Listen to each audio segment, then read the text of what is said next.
self-serving, persuasive talkers of everything and nothing. We are Conversation Con Artists.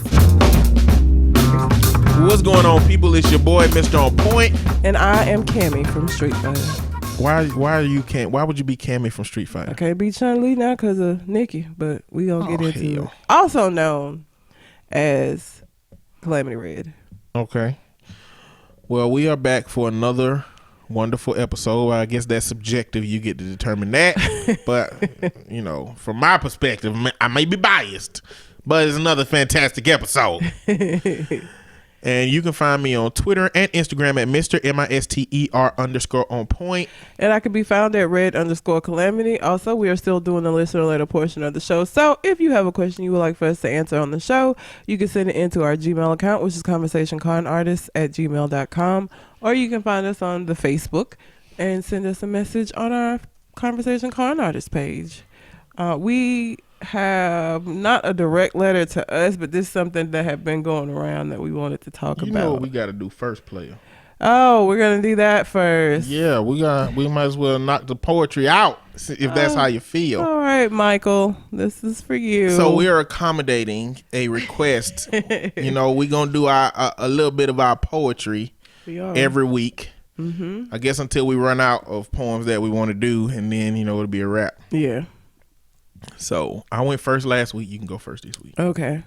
Well, so I went through a period of really wanting to be deep. And so Lord. I challenged myself to write poetry that didn't rhyme, because when I started writing poetry in ninth grade, and I was very A, B with my rhyme scheme. And then as I got older, it turned more into spoken word where there was a rhythm and a cadence to it.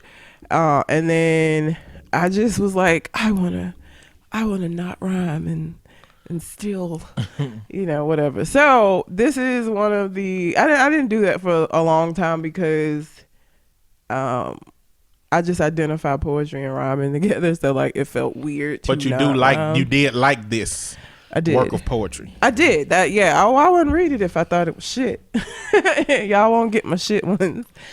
Okay. So, and because, love was the thing that inspired me the most. Whether it was new love, old love, fucked up love. This one is about, you'll see. It's called Learning to Fall. Okay.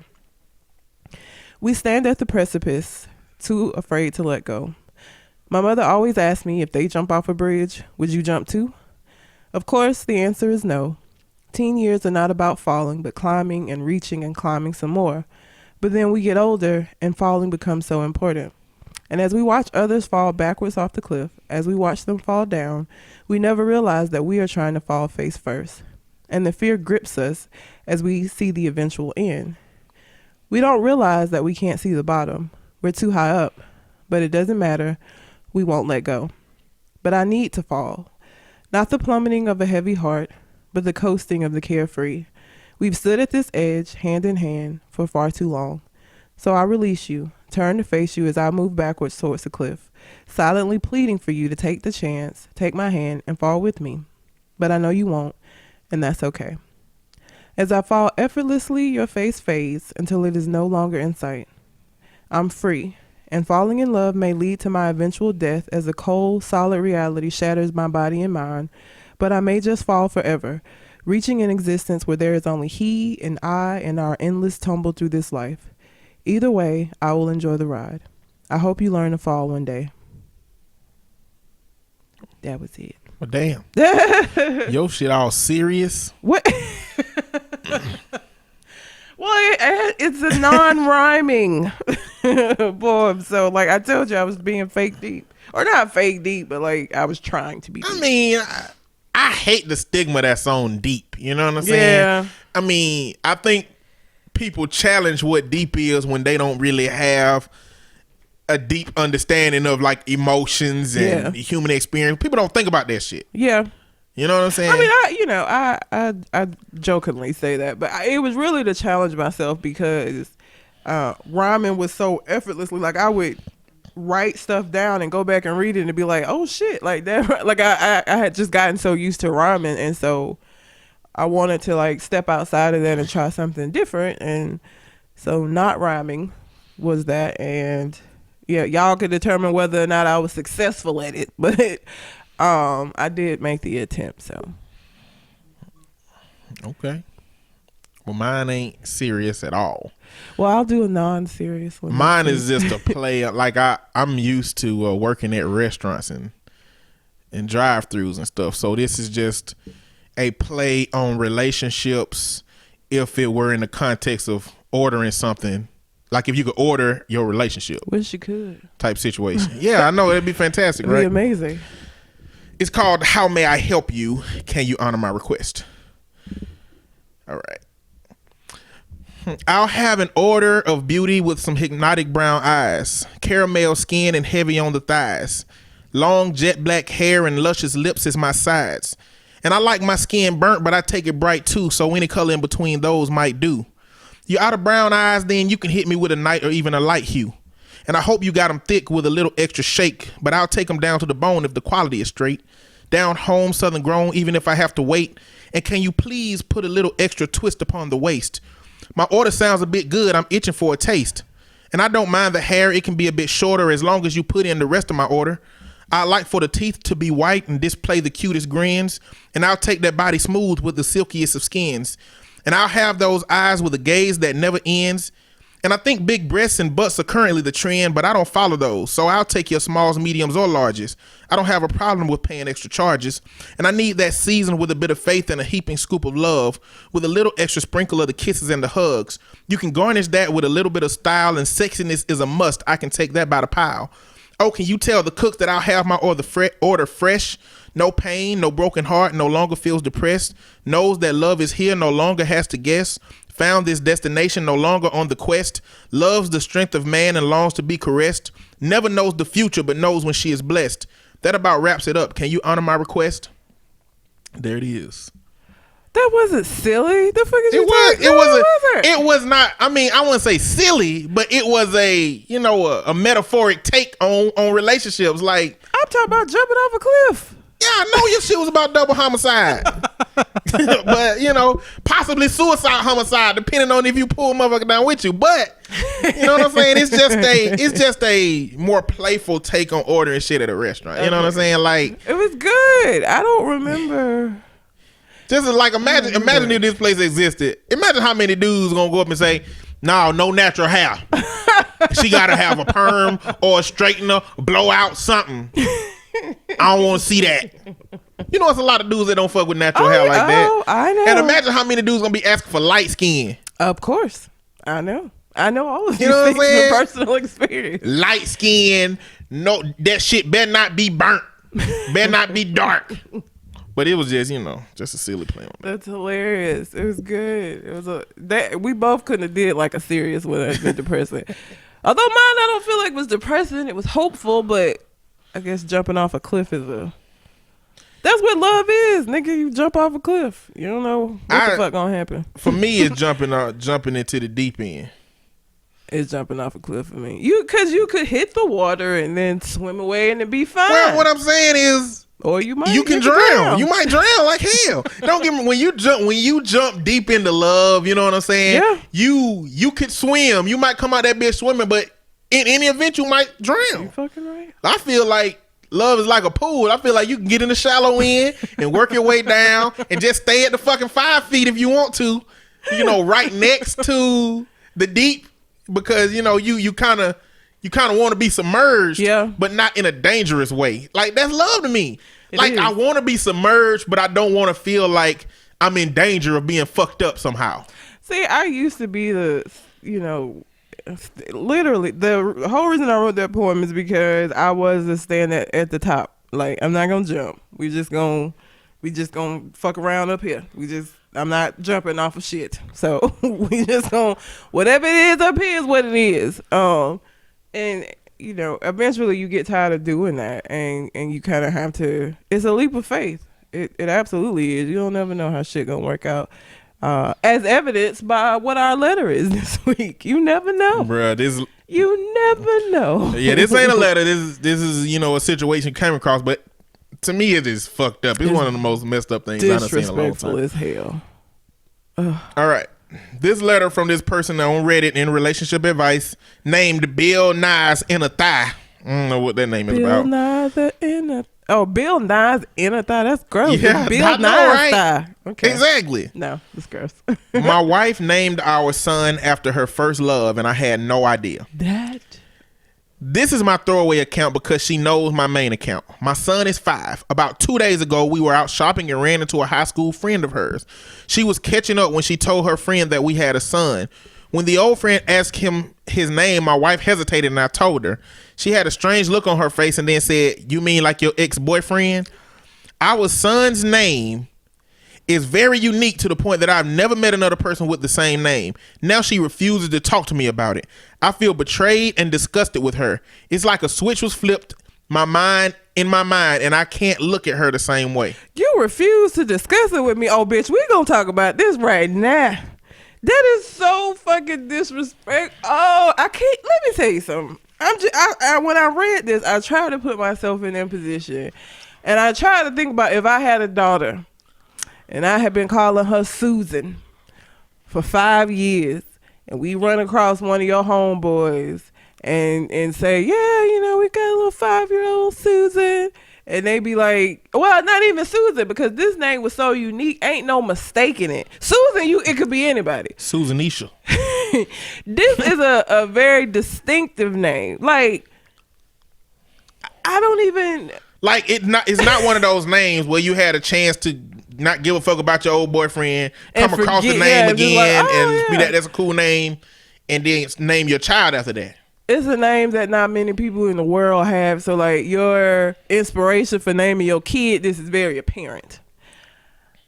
I don't know what I would do because that is such a betrayal of... Like, I just... Like, you married to me, but you naming kids after this bitch? Like, no.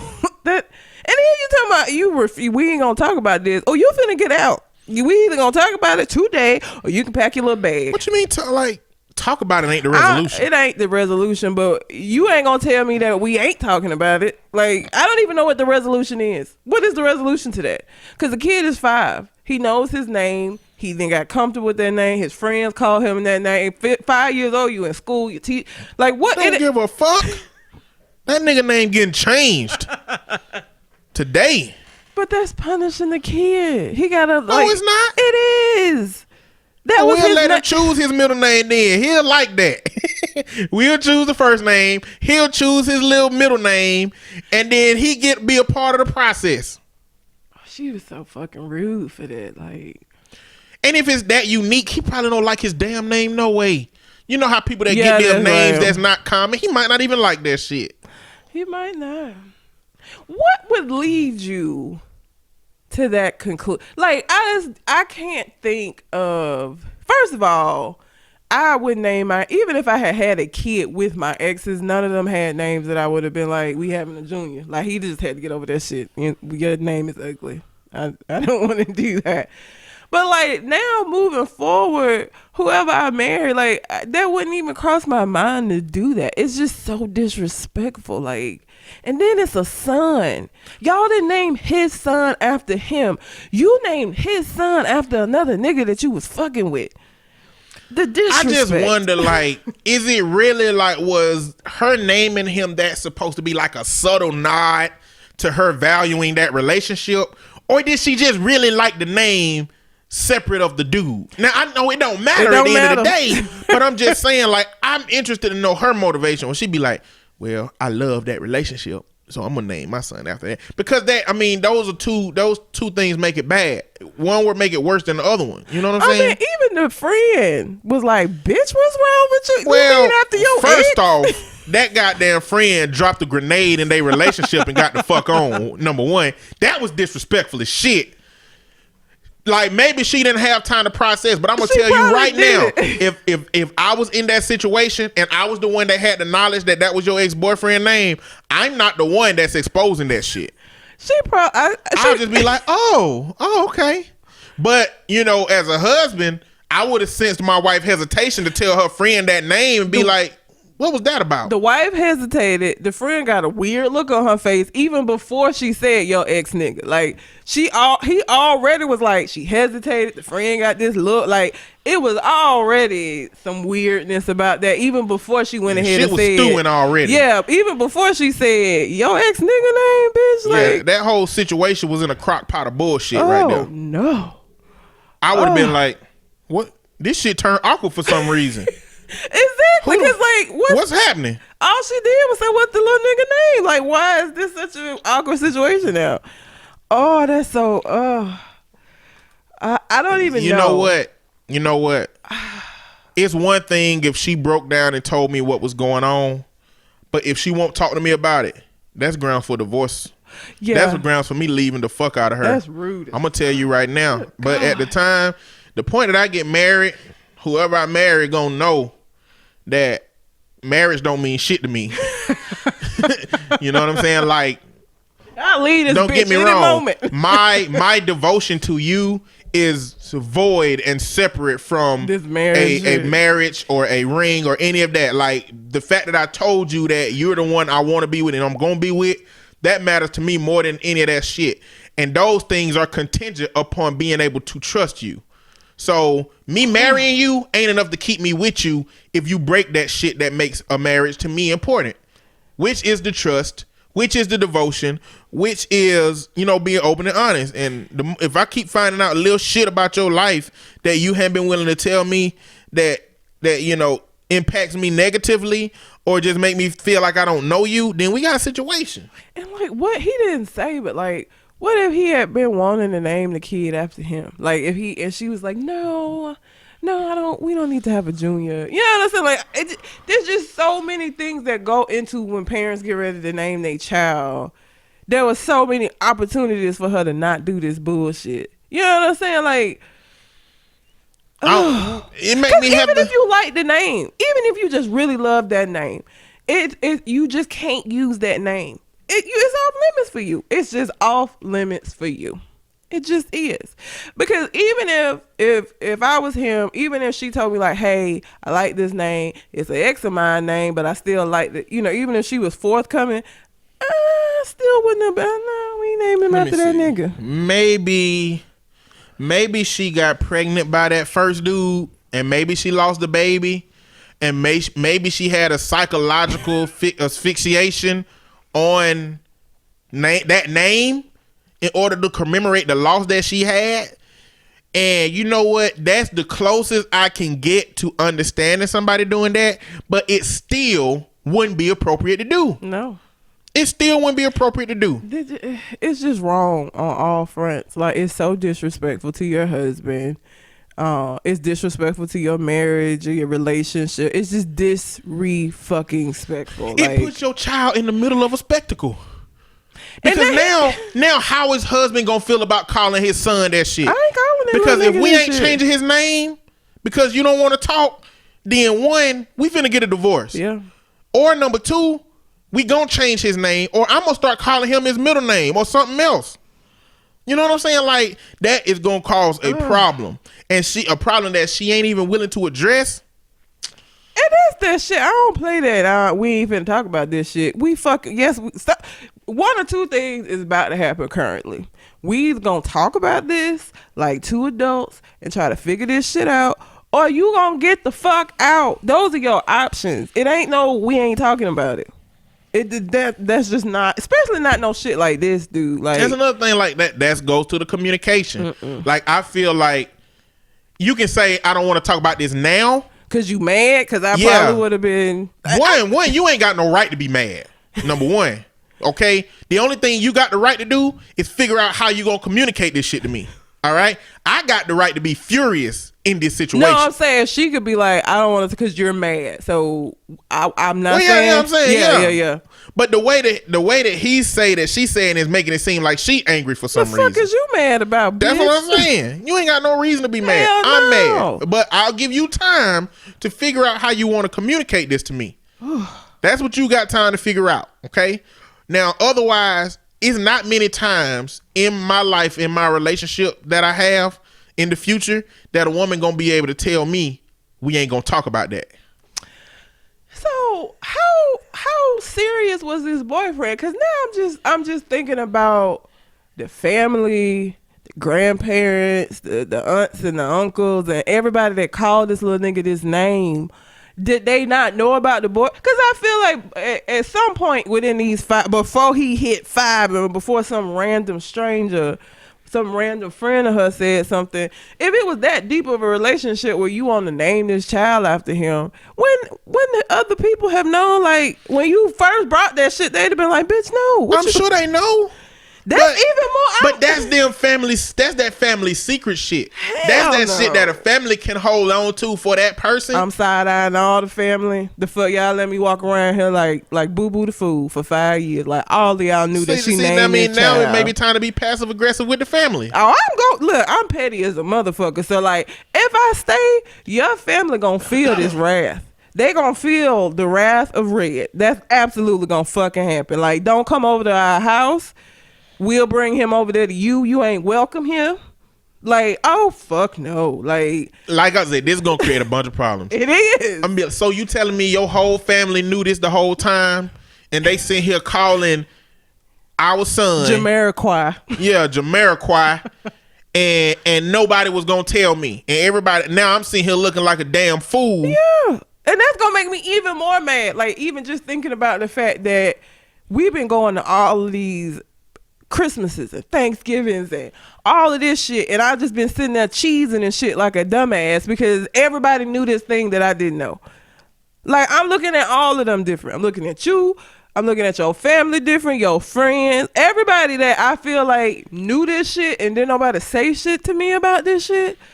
I'm looking at all of y'all different, and I know it's her responsibility and not theirs, but I just cause I'm trying to think, if my brothers pull some shit like this, would I snitch them out?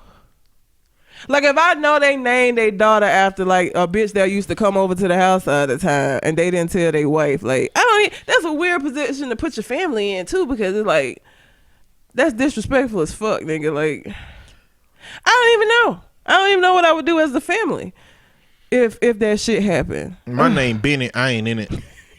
That's your shit. Oh Lord, that's just a bad situation. Like, yeah. But it's one of them things where even if I know that y'all wasn't gonna tell me, or that I wouldn't even do the same shit that I'm asking, I can still be mad at y'all. Yes. You know what I'm saying? Like, oh yeah, the petty. I could be upset with y'all, and you know what? I could treat y'all how I want to treat y'all from that. Ain't none of y'all welcome to the house. Don't even fucking darken my door. She gonna say, well, I don't want to talk about this, and I'm gonna say, how long do you want to stay in this relationship? Is the question you need to answer for yourself before you make that decision. I'm gonna pretend like you didn't say that. So you need to come up with, because if you continue to not want to talk about this, we done. You know, but you ain't wanted to talk about it for 5 years, bitch. Ain't no surprise you don't want to talk about it now. But guess what? I know now, so you gonna fucking talk about this. You done had 5 years to not talk about it, motherfucker. Expiration date is today. We are talking about this, or you got to go. Well, I feel like you may have to go anyway. Shit. I feel like that's the fact that kid, man. I feel like the depth of this situation is one in which this ain't the only questionable decision that she make in life. No. I feel like she just make bad decisions. I feel like she's a poor judge of context and situations and how she's supposed to make appropriate decisions. You know, or it's just some trauma that's triggering, making her have to have did that. You know, but either way, this shit about to be over. I'm sorry. Not sorry. You don't fuck with somebody's kid. Like, this my child. Like, you have created a situation where, you know, I'm feeling weird about my own kid, my fucking flesh and blood, because you fucked up. Like, that just, the rage. I can't even imagine what my response. Like, if my husband talked me into naming our daughter after one of his bitches, I don't even know what I would do. I honestly can't even say. I don't know. Oh, That the disrespect is real. That's terrible. That's probably He one said, of the I worst. feel betrayed and disgusted with her. Well, accurate. Like, I don't even know what she could do to make that up. It ain't nothing she could do sexually because she's supposed to be doing everything anyway. The trust, like that, as again, this is how can somebody make that up? You can't. I'll change. Like, it ain't nothing but bullshit that come from trying to resolve this problem. Now, our son name either got to be different or I got to deal with this name. Second, and I'm finna go find this grown ass nigga on Facebook. His name is it's gonna be found. Easy to find. I'm finna go find this dude. And you think me and him ain't finna have a... Nah, I wouldn't do that. Nah, it ain't his fault. That nigga probably... And then, I'm sure, like... I'm just gonna be like this motherfucker look like Project Pat or some shit. Be like, woman, I know good and goddamn well you ain't named our son after this chocolate dark raisin looking motherfucker. Look like one of the like, this California nigga better raisins. be handsome. This nigga better have some shit going on in his life. He better not have on no Jabal jeans, standing in front of a car with 24-inch rims with a blunt in his hand. Because if that's the case, that's gonna speed up the divorce. I mean, I'm gonna be like, depending on how unique the name, because you know hood motherfuckers be on top of the name game with these weird ass names. It's very, very likely or possible that he might be just a hood nigga. But your name is very telling of what your future gonna be.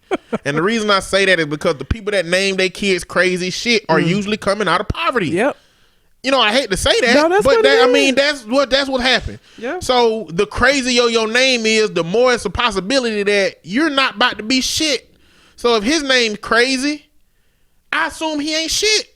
And like, I feel like if my husband came trying to convince me to name our kid something crazy, it's gonna take a lot of convincing for me to do this. So you caped hard as a motherfucker for this name, knowing the origin of where this fucking name came. Like, you was on my ass the whole 9 months. Like, we need to name her this.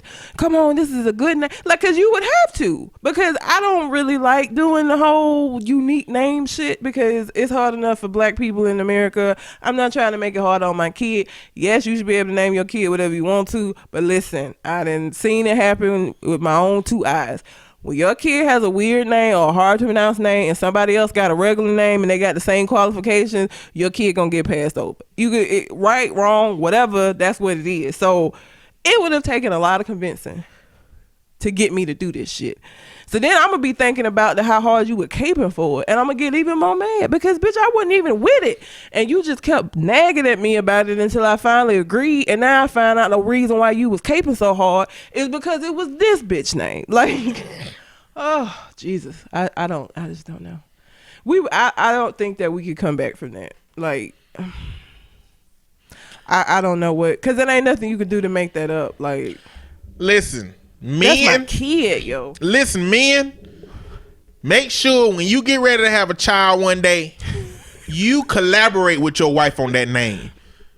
Women, collaborate with your man on that name.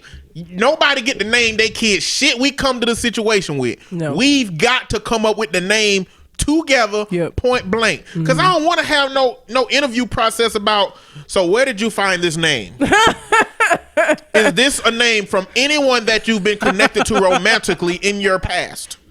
You shouldn't have to do that. Like, well, I mean, yes, most people have common decency enough to know, I used to be in a relationship with somebody, and if I name my child with another person after this person in a relationship, and the person I'm in a relationship find out, it's not going to be good. They're going to be angry. And I don't know how angry they're going to be. Maybe they would leave me. You know what I'm saying? Maybe they, like, a rational person will understand that ain't no good way out of the worst case scenario of them finding out what the name is. No, absolutely. What you thought he was going to do? Oh, I understand. You know, you had such a strong connection with the person that you were with that it led you to desire to name your child after that person. Oh my God, love is so deep sometimes. And I think that it's, you know, it's beautiful. You sound like Teddy Perkins right now, nigga. If y'all haven't seen the episode of Atlanta, if you don't watch no other episode of Atlanta this season. Hi, my name is Teddy Perkins. That shit was creepy as fuck. Would you like a softball ostrich egg? Y'all need to watch that episode, the Darius episode, y'all. That shit's it's good, but it's creepy as hell. Can I get you some water? Okay. Bring Darius a bottle of water. 20 minutes go by. Your butler didn't bring me the water. Oh, I don't have a butler. I do that to remind myself of things. What? Watch Teddy Perkins. If you don't watch no other episode, watch Teddy Perkins. Don't watch it and try to go to bed though. That's shit creepy. Creepy ass shit, but it was good. Weird as fuck. But like, if you think through that situation, there is no best case scenario. You should just not do that. It's just a bad. But I just wanted to talk about that because that just was wild to me. It's so disrespectful. Like, and like I said, if my husband named our daughter after some bitch he was fucking that he just can't let go of or whatever. Again, I don't know what I would feel like you did this to me. Like you did something to me. Mm-hmm. This was an indirect attack on my pride, on my ego, and involved my seed. You know what I'm saying? My fucking child that you decided to do. You didn't have a child with that bitch, nigga. You know what I'm saying? Like if she was so fucking great, then our daughter would be her fucking daughter, but she not. So now you didn't put this big ass void in this household where I don't want to fuck with you. I don't fuck with the name. So now I got to figure out what I'm gonna do about my child's name because you made a fucking stupid ass decision. Like I just the rage. Like, and if I'm trying in that moment. Soon as the homeboy was like, "Oh, you mean like your ex-girlfriend?" I feel like it would be like, what's that? What is that game y'all were playing where time slow down and you shoot? Oh, Super Hot. Super Hot. I feel like it would just be some super hot shit where like everything would slow down and I would just turn like slow, like everything would just fucking slow down. Like I feel like I'll pull out my phone and call her mama immediately. Did she have a boyfriend named the same thing our son is named? The mama finna either lie or tell the truth. Yeah, because mama like, oh shit, if I told that bitch he was gonna find out. Well, I mean, if mama is any kind of smart, she gonna realize, oh shit, he know. Yeah. You know what I'm saying? So, well, yeah. Okay, thank you. Bye. I'll talk to you later. See you in Thanksgiving, maybe. Oh, Jesus. Just don't. We might be divorced. I won't put my hands on it, though. I'm too good for that.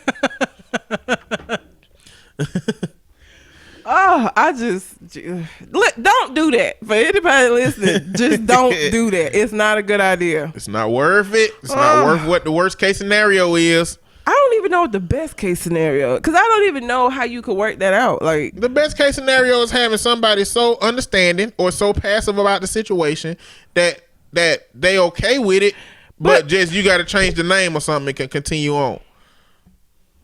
Like it's some horrible women out there that there are some very passive men that deal with a lot of shit that they put out. Yeah. You know, and don't get me wrong, that is not to overshadow the level of shit that men deliver to women. Don't get me wrong. But in those instances where you have a decent man that's trying to do the best by the situation and just a horrible woman. Oh, when we bad, we are horrible. Very. We could be terrible. Y'all hold out. When it comes to a woman, a horrible woman having a good man, y'all hold all the cards. When it comes to a horrible man that's treating a woman bad, he hold all the cards. Yeah. You know what I'm saying? In society, especially. So I mean, I had a friend that started dating a guy and met his best friend and set me up with his best friend. And me and him went out. He was nice, teacher was cool. And then I get a phone call from, was it him or her? From him. I get a phone call from him where it was like, I wanted to be the one to tell you, but like, you know, me and your friend had a one night stand. What? So you fucked your nigga's best friend. Like you done so much that you didn't remember that this happened. He had to be the one to be like, hey, you know, one night at the club. Like, so then she had to go tell her dude, like, I slept with your friend. And it wasn't recent, right? But They did not stay together. Suffice it to say. Damn. Cause can you stay with your girl after you know your best friend and fucked her? If it was before you, even if it was before you. I think so. My question would have been like, bitch, how you ain't know? Like, he had to tell you how you didn't remember. What was you out here doing for that you don't remember who you didn't slept with? Like, because like she hardcore did not remember. It depends on how I feel about the person. I mean, if they bring me a motherfucking amazing person that, you know, just had a situation, then I'm all right. I'd be all right with that. Apparently, she was not an amazing person because that nigga was not all right. But that's what I'm saying. Like, if you bring me somebody that's like trash, you know what I'm saying? Like, clearly, you know, I'm not gonna move forward that situation. But if it seems like this is an amazing person and this like the person that seemed like they made for me, you know, past dick ain't gonna mess that up for me. Even if it's your homeboy. Yeah. Well, and she was like, well, you know, he really likes you, the friend. And I was like, no, this is weird now. No. What if my best friend hooked me up with that person and he had sex with her and I start dating her and find out that she's connected to another best friend somehow? Like, what's the measure of when a best friend or sleeping with somebody that you connected to or know becomes a problem? Like, do I need to leave that person now because they might have slept with somebody else I know that didn't even know me and that person were gonna start talking? No, but you know what I'm saying? So, okay, for me, this particular friend, like, I knew she was out there. You know what I'm saying? Because we were friends. So, like, after I found out that they had something, even if it was a one night stand, I looked at him different.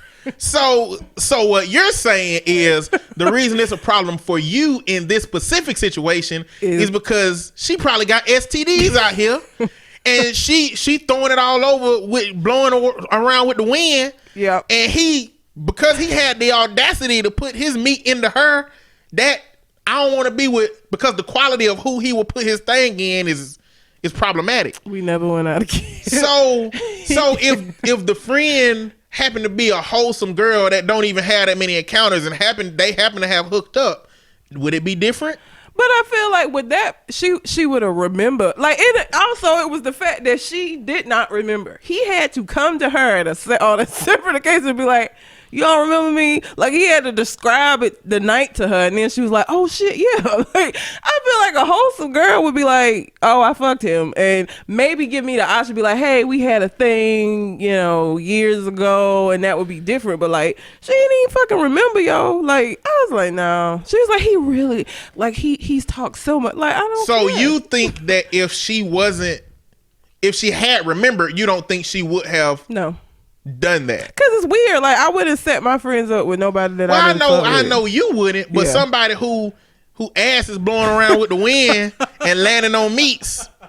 I'm saying, if you think that she was the kind of person that still wouldn't hook you up. Nah, she probably still would have. She'd be like, well, yeah, I slept with him, but you know, girl.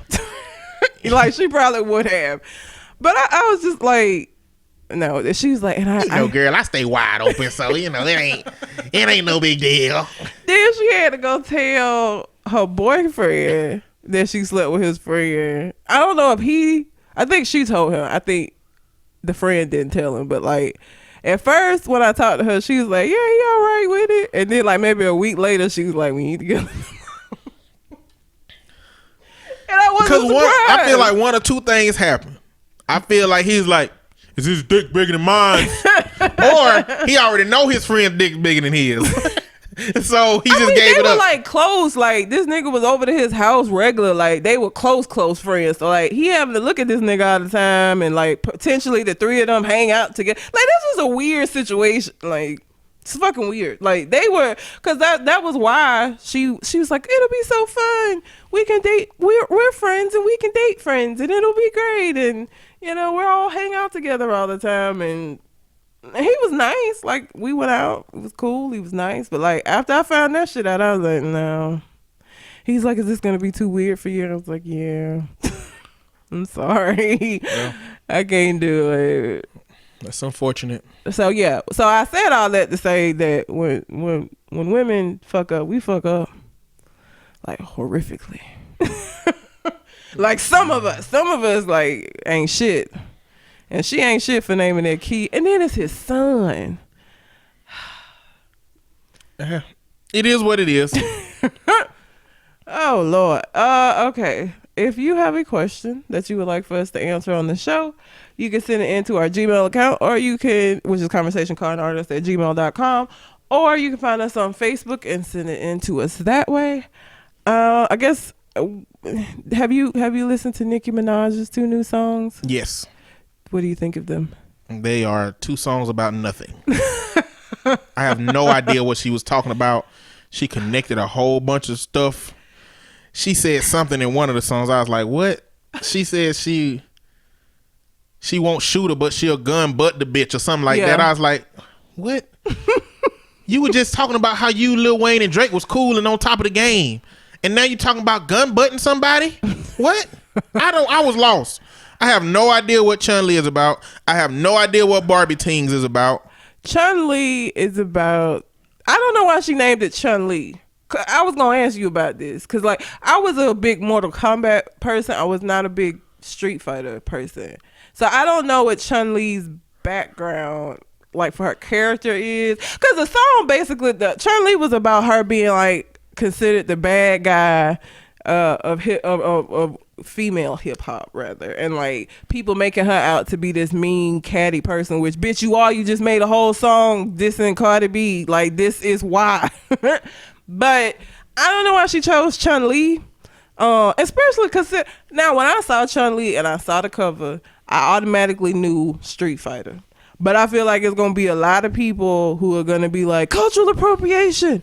Oh no, for the age. Like, and I don't think it's going to be Asian people. I think it's going to be people that are non-Asian who get offended on behalf of Asians, not recognizing that she pulled this from a video game character.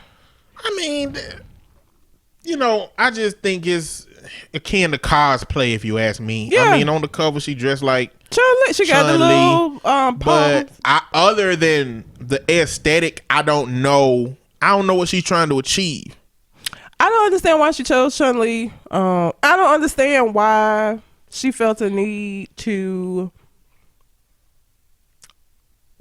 say shit about Cardi. Listen, I said before, I ain't no fan of Cardi B music, but it ain't made for me. But I don't have a problem with her. Like, let her win. Let her do her thing. Whatever. I don't understand why. And this is why, like, everybody always says that it's other people that act like it can't be more than one woman at a time in hip hop. But like, this is Nikki doing this shit. Cause you could have just came out with your music, let her have her album. Like, I just don't feel like, and I wish, like, I guess AC or Cole was here because they hip hop heads, but like, you don't have this shit in R&B. Rihanna got her Navy, Beyonce got her Beehive, and they can, they both make music and they have their fans and it's fine. Like, people do kind of try to put them against each other, but I don't feel like it's anything like with what happens with female rap artists. Well, I don't understand why. Not even just female rap artists. I think that is a part of the essence of rap. One, rappers have this I'm the best persona ego. Everybody. Like all the rappers. Yeah. Like as a rapper, you're supposed to be saying like I'm the best. Yeah. But I feel like with dude, it's always a flood of male rappers on the market. You always have your choice of who you want to listen to that are mainstream. But I feel like with female rap artists, it's never like that. It's one person at a time. It's like it's either gonna be Cardi or it's gonna be Nikki. You know what I'm saying? Like you don't ever have a flood of mainstream female rap artists at the same time. You got a lot of underground female rap artists that you can listen to, but as far as the ones that are in the mainstream, it's usually like one at a time, and I don't understand why that is. Well, rap is a male-dominated genre. It is. But I mean, whether you're talking about the actual artist or whether you're talking about the producers and the CEOs, I mean, it's a male-dominated genre. Yeah. And clearly that's where the sex of the field is going to gravitate towards men. It was also a genre that was, created by men. Yes. It's in a time where misogyny was a lot deeper than it is here. I guess that's why I used to love Queen Latifah when she was rapping, because she didn't play into that shit. She was covered up. She was talking about empowerment and unity and unity. Like, you know what I'm saying? Like, it wasn't how it is now. MC Light, like, it just was different. Hell, even Missy Elliott, like. But anyhow, did you see her interview where she was crying? Mm-mm.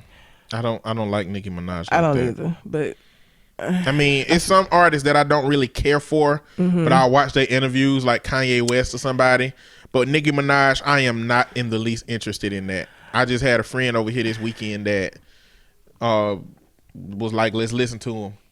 I was like, okay, whatever. I listened to him because they like listening to new music and stuff. I hadn't listened to the new Drake track. I need to, but I'm not a fan. I listened to it last weekend, and it's so funny. I had a conversation with Cole because I said I was going to talk about Taylor Swift, which is coming up next, and we'll talk about it. But I said I have not listened to her cover of September, and I'm not going to, because I don't feel like I need to listen to it to know that I feel like she should have left that fucking song alone. But I did listen to Nikki, because I don't really have, it's like, I feel like it's just a different situation. But in the interview, Nikki started, I don't even think she was real crying. I think she had the character. She's acting like she was crying. And that's why, to be honest, that's why I think she chose Chun Li.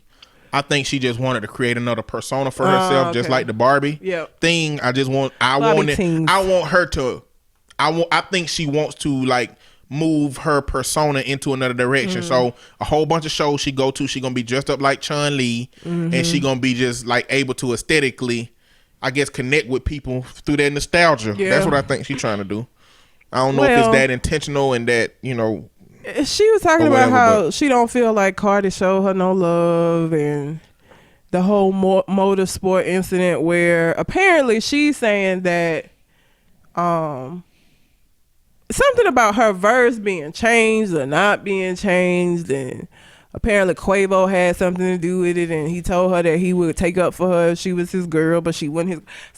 Just some silliness, some silly shit.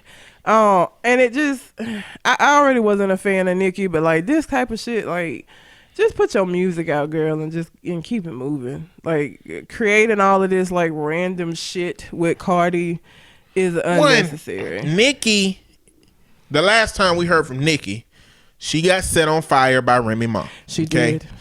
It's taken her a long time to come out with something and distance herself from that situation, but now I feel like she's going after somebody that she feels that she can probably handle, because she can't handle a Remy Ma. No. She's not gonna handle a Remy Ma. And to be honest, I don't think she would be able to handle a Cardi B, just because Cardi B's likability is far higher than Nicki Minaj. Oh yeah, people love Cardi. Yeah, everybody is liking Cardi B just from random reasons, and I don't think Nicki got that strong of love from her fan base like Cardi B got. She's not as likable of a person. She's definitely not as likable of a person. But even with Remy Ma, like your response to Remy Ma was no fraud, where you had Drake and Wayne on it. Like, but you do a whole song by yourself dissing Cardi. You know what I'm saying? Like Remy came at you hard as fuck. You did a verse on a song that had two other rappers on it in response to her. But then you come out with two songs taking shots at Cardi by yourself. Like, it's just I'm tired of Nikki. I listened to both songs a couple of times trying to get something out of them, and I didn't. So well, I mean, we talking about music, so you can go ahead into Taylor Swift. So Taylor Swift did a cover of Earth, Wind and Fire song September. If you ever been to a black barbecue, a black family reunion, a black wedding, you probably have heard this song. You know from the first note what's coming. Yep. I love that song. So let me go ahead and preface this by saying that I fucking dislike Taylor Swift. I always have. I always will. I think she fake nice. Like, she created this persona for herself, and I feel like it's just indicative of like alt-white women, because not all white women, but like just this woe is me, I'm the victim, save me, I'm so nice and I'm so sweet, and oh my god, like every time she win awards she do the me, you guys chose me. Like, bitch, you done won like 18 Grammys at this point. Like, stop doing that. Like, she just irks my soul. She irks my soul. All of that shit with Kanye was wrong as fuck for snatching that mic from her and doing what he did when he was drunk or whatever the fuck he had going on at that, when he was manic, whatever was at the point where he was like, Beyonce had the best album of the year. But she took that and she ran that I'm a victim shit, and she made a song and all of this bullshit with Kanye. Like, I just don't like her. So I just ain't with her making this. Somebody said the unseasoned version. The unseasoned version of September. I got a whole list of all the things I could think of while I was listening to it. Okay. It sounds like the Make America White Again version of September. It sounds like the All Lives Matter version of September. It sounds like a Gilmore Girls exit track version of September. Oh my God, it sounds like the unseasoned version of September. It sounds like the banjo foot stomp version of September. It sounds like using a bar of soap without a washcloth version of September. It sounds like the NRA version of September. It sounds like Karen got raised in her potato salad version of September. It sounds like the clap on 1 and 3 version of September. It sounds like the mayo is spicy version of September. And it sounds like the I'm going to call the police version of September. Like, I can't, that's what 3 minutes gave me. That's what that shit sounded like to me. And I would have more if I kept going. It's fucking hilarious. But that's like, I was like, what is this? So let me tell you about September, okay? Let me tell you about the song. The song is a myriad of instruments and phases of setting up that song into what it becomes. Because you hear that first, you hear that little no, and then you hear the beat come in, come in, and then you hear before the first word even come in. You already crunk as hell at that point before a word even come in. And then, do you remember the smoothness of that voice that bring you into what is finna be a good time for the next 6 minutes? Man. All of that comes along with the song. Yeah. This is an acoustic banjo bullshit version. She just pop in with the words and give her own like, she tried to make September white. You know what I'm saying? I'm saying white, but she tried to make it Taylor Swift. But Taylor Swift is white, and she is a ambassador of the white delegation when it comes to music. She is. So that's what she like. She recreated that shit in a way that is not appealing. Now, I listened to this song twice, and in order to get that shit out of my system, I had to listen to September. I had to listen to Devotion. I had to listen to Let's Groove. Ooh. I had to listen to multiple songs. But doing that, I went to Spotify to do such, right? Yeah. There is a fucking Justin Timberlake and Anna Kendrick version of September. Why? It was on the Trolls soundtrack. Why? But it still got Earth, Wind and Fire vocals in it. They just doing like the verses. Okay. Well, I guess that's better. I'm like, so I'm listening. I feel like it's just certain shit you shouldn't touch. So I'm trying to rewind Taylor Swift out my head. Now you got Justin and now that Timberlake shit done tied up in a knot that you can't get out. I thought I was getting it. I thought I was rolling back that shit I just listened to, and it just complicated the whole situation more when I was just sitting back in my chair and I was like, wait, that's a white voice. What is this? Justin Timberlake and Anna Kendrick, who, mind you, I didn't even know sang. Anna Kendrick? Thought she was just an actress. After Pitch Perfect, she started, because she sang in Pitch Perfect. So, like, she started singing. And she was in Beauty and the Beast, or no, what was it? Into the Woods. She was in that, and it was a musical. She sings now. Listen. The thing about black people is that we respectful, okay? Mm-hmm. Do you know of a black version of Bohemian Rhapsody? No. You know why? It's because the artists who recognize that shit is fantastic, great, and amazing in its own right They don't touch it. No. They leave it alone. Yeah. That shit is amazing.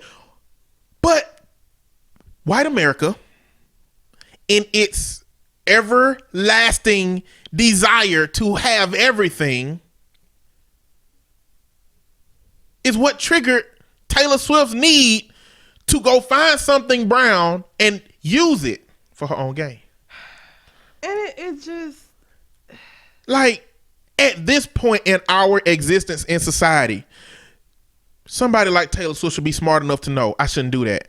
She just heard this whole cultural appropriation thing with Bruno Mars. I know everybody was a part of it. Everybody knows. But she said, you know what? I'm going to go get one of the songs from the most beloved group within the African American community. Don't get me wrong. I mean, one of the most beloved groups, because, you know. We gotta cut. But like that, and I mean, that's the thing. Like, she wouldn't know. This is why you don't fuck with shit. This is the... And we coming up to spring and summer where motherfuckers finna have barbecues and people gonna be out here listening to September. Like, that's just our song for when we get together, and I don't want to hear an unseasoned chicken version of it. I just don't. I don't want to hear the dash of salt. I don't want to hear it. I'm sorry. Like, that's dash of salt. What you mean? Ain't no seasoning. Dash is seasoning. It's just unseasoned. What other songs do you think should just kind of not be touched? Yes.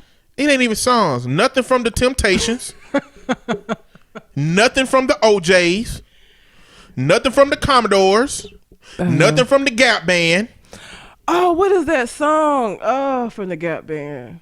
It's my favorite song. Damn. Outstanding, nigga. Yeah. Outstanding. Yes. Yeah. Don't touch nothing from these groups. Oh, okay? God. I can keep going. But I'm not, because it'll take 20 minutes to name all the groups that they shouldn't do nothing with. You know, at the end of the day, stay in your lane. Stay in your lane. I'm going to take some LeVar Ball messageology and say, stay in your lane. Let me read some of these, some of the tweets that came from people. Oh, my God. When they heard it. Taylor Swift covers September by Earth, Wind & Fire. First of all, how dare you? If you were curious to hear what unseasoned boiled chicken breast sounded like in song, take a listen to Taylor Swift cover Earth, Wind & Fire. Taylor Swift's cover of Earth, Wind & Fire September is the bland potato salad Chadwick Boseman warned us about. Unsure of what type of European sorcery is amongst us, but Martin Luther King didn't die for Taylor Swift to be out here covering Earth, Wind & Fire. She bet not touch Frankie Beverly and Maze. That's all I know. Another one. Frankie Beverly and Maze. They can't do no wrong. In the black community, don't touch it. Don't touch our family reunion stuff. I actually didn't think I could dislike Taylor Swift more, and then she's covered Earth, Wind & Fire September, the magical and iconic boogie itself. Honey, please go back to your child's play. Maurice White is turning in his grave. Listen, I don't have that many people that, you know, I don't hate Taylor Swift. I don't have many people that travels past the scale of I just don't really register your existence very much. You know what I'm saying? So Taylor Swift, I don't hate her, but her existence is poorly registered in my worldview and my way of thinking. I ain't a fan because I think she fake. These the kind of things that take her further and further down that scale to where, oh, now you exist, but I don't like you. Like, I know you're here, and I'm not pleased by that fact. And I mean, the thing about it is, for anybody listening, any white people listening, alt-white or other, you know that you have songs like Bohemian Rhapsody. I love Bohemian Rhapsody. I fucking love Queen, and I feel like you need to just let it be. That song is fucking amazing. It's got everything that you could ever need in a song. They changed up the beat. It's just a great song. I don't think anybody should be making no fucking... Nobody needs to make a cover of Bohemian Rhapsody. They don't. The only people who've been doing stuff like making covers, which I exempt, off on those on the singing shows. Yeah. Because the Dartmouth Airs did a whole Queen playlist acapella. That was in acapella. Oh, okay. You know, so it was a choir, but that was, I mean, it was like the main singer was black, but nearly everybody else in the group was white. Yeah. You know, and they did fantastic. But as far as a commercial artist, Yeah. redoing songs, and you know what? One of my favorite songs is Drops from Jupiter by Train. Yeah. That's one of my favorite songs. Atmosphere And Drops of Jupiter. Yeah. what rejuvenated my love for that song was seeing it performed by somebody that I liked on The Voice. Mm-hmm. And so I went to go look for a lot of different covers, and Taylor Swift covered a version of it. Taylor, continue to cover other white artist stuff. You know, that is a lot closer to your lane than it is far away. But when you're going to Earth, Wind, and Fire, Taylor, you just jumped down into the Grand Canyon of shit you ain't got no business doing. Sweet Home Alabama. That's another one. I feel like if Migos if Migos took Sweet Home Alabama and fuck with it, white people would lose their shit. Like, I forgot who sings. Course. Who sings? Listen, Beyonce couldn't even write her own country song Oh, that and go to the AVN they Awards. was mad as a motherfucker. She Did couldn't you even see do them that. in the crowd? Yes, they were angry. She couldn't even make her own original song and perform it in front of people as a country song. With the Dixie Chicks. She had the Dixie Chicks up there with her singing her song, and they still was mad as a motherfucker in the audience. Like, they paying to the fake when nobody clapping or stomping their foot, nothing. They were just angry. So, I mean, I think that dynamic continues to play to the fact that black folks, y'all can't have what we got. No. But we can borrow what y'all have at our whims. I don't like it. You know what I'm saying? Carry On My Wayward Son. Carry on my wayward son. Yeah, that just there are songs that they had that they All would the get songs mad. on the first Rock Band. Yeah. And Guitar Hero. Freebird. Oh, Freebird. Like, they would get upset about that. And you know what? If you go down a list and look at all of those songs, I really want you to go try to find black artists that have recreated them. Please do. Let me know where they are. Because we can go down a whole list of black songs that have been recreated by white artists. Yep. But where is that on the other side? And I'm sure somebody can find some isolated instances, but it's gonna pale in comparison to how many on the other side. Alien Ant Farm did Smooth Criminal. I remember that. Mm-hmm. Yep, where they were screaming. Like, yeah, like, Taylor, just sit your fucking ass down. So, like, I don't know. Did she do this and think black people are gonna love me now because I did this Earth, Wind, and Fire stuff? Like, I don't know. Oh, hell no. She probably said my existing fan base is going to believe that this song is mine because they ain't never listened to no Earth, Wind, and Fire, and they think that shit come from Captain Planet. They don't know that's a group. I hate you so much. She think that Earth, Wind, Fire, Water, Heart, by your powers combined, I am Captain Planet, a blue motherfucker with a green mullet come out of nowhere. Okay? Jesus, I hate you That's so what much. she's thinking. She's thinking they don't know nothing about this September. And you know what? I found out because I was hanging with some black friends and they played it. And I was like, oh, I should do that. I don't feel like Taylor Swift at her core was listening to this shit when she was 10, 11, 12. No. That song has been around since I was born.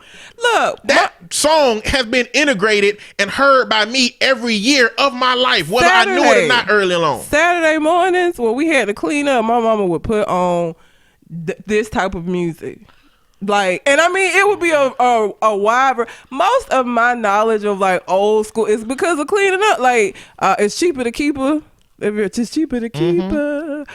All of that was like every week. That was our cleanup music. That was get your ass out of this bed and let's get this done. Like, that was very much a part of me growing up. That's been a part of me being an adult because, again, family reunions, barbecues, weddings, like, we gonna do the electric slide.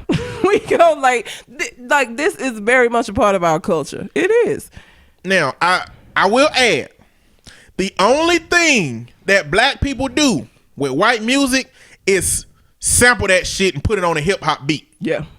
Kanye West, mind you, is the king of that.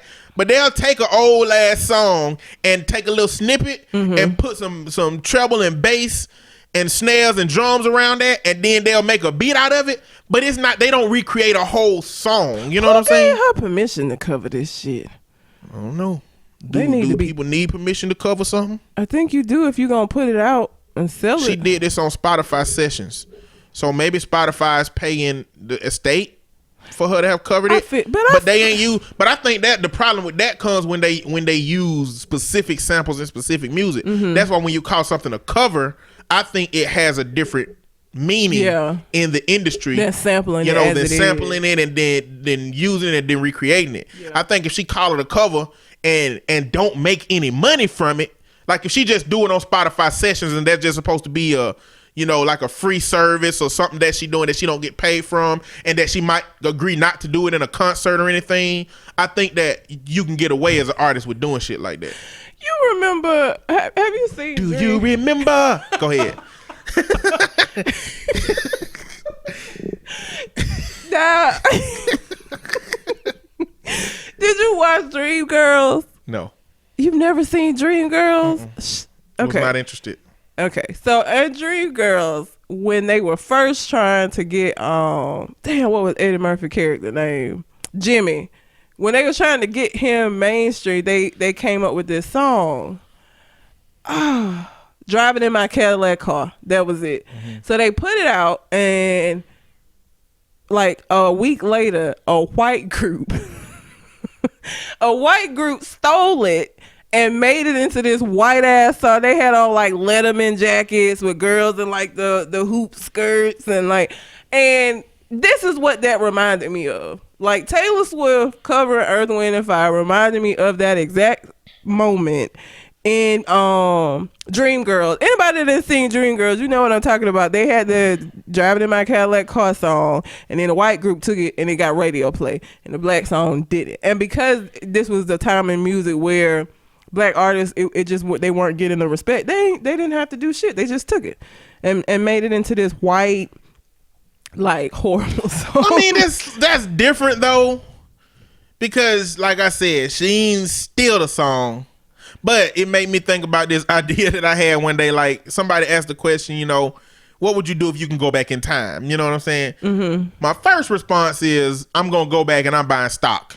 First, I can't go back that far. You know what I'm saying? I'm black. I go back to the 80s and I'll buy some stock. Yeah. You know, that'll be a problem because I won't be able to use new money. What do you mean you won't be able to use new money? I can't go back to the 80s with the cash I can get from the bank today and expect them to do something with it. I wouldn't be able to do that. No. I don't even know how I do that now. I need to go get some, I need to buy some gold nuggets. I'll buy some gold nuggets and then travel back in time, assuming that there's not a weight limit on time travel. But anyway, the other thing I was going to do was I was going to go back in time with a list of popular songs and the lyrics, and I was going to copyright them myself before the artist actually create them. And that every artist, when they put out that song, I'm gonna sue them for copyright infringement. But only artists I hate. Okay. So Taylor Swift, she definitely on that list. You know what I'm saying? I don't hate that many more people though. Who do I not like as an artist? I think I do Tyrese like that. Yeah. You know, these days definitely gonna be crying. I do after his first album. Like, he can have everything out of that. I actually bought his first album. When he was had on Lately the bus. on it. That song had Lately, and then that I like early Tyrese was cool. I like him. The video was relatable. Yep. You got the earphones in, you singing too loud. You know what I'm saying? Like, he was relatable. Yep. I feel like I do Tyrese like that. Who else would I do like that? I wouldn't do Chris Brown like that. No, leave Chris. I like Chris Brown. Chris gonna do enough to himself. I hate that he do what he do, but he gonna do enough to himself. But don't get me wrong, it's a list of people. I feel like I'm gonna go back, copyright their stuff in my name, and then sue them when the time comes. Now somebody gonna murder me at a certain point because they're gonna be like, this dude keep doing this to all these artists. I don't know what's happening. I'm gonna go back there like Biff with that damn almanac. Oh my god. Listen, I got to throw something out there because Biff remind me of this. This is completely different from everything else that we talking about. So we can go to the next topic after this. But okay. Have you seen on Facebook or YouTube this channel called Zach Morris is Trash? No. So it's a dude on YouTube that's doing these shows called Zach Morris is Trash. It's like 3 or 4 minutes. Okay. It's about how horrible of a human being Zach Morris was. I didn't recognize any of this shit until watching these shits now. Zach Morris was a trash motherfucker. Anybody who watched Saved by the Bell in the past, go watch Zach Morris is Trash and see how ridiculous this situation was. I'm trying to think of something he did that was fucked up. I can't really. Let me see. So in one episode, the school was running this like a free gift shop store, and they were selling books and stuff in it.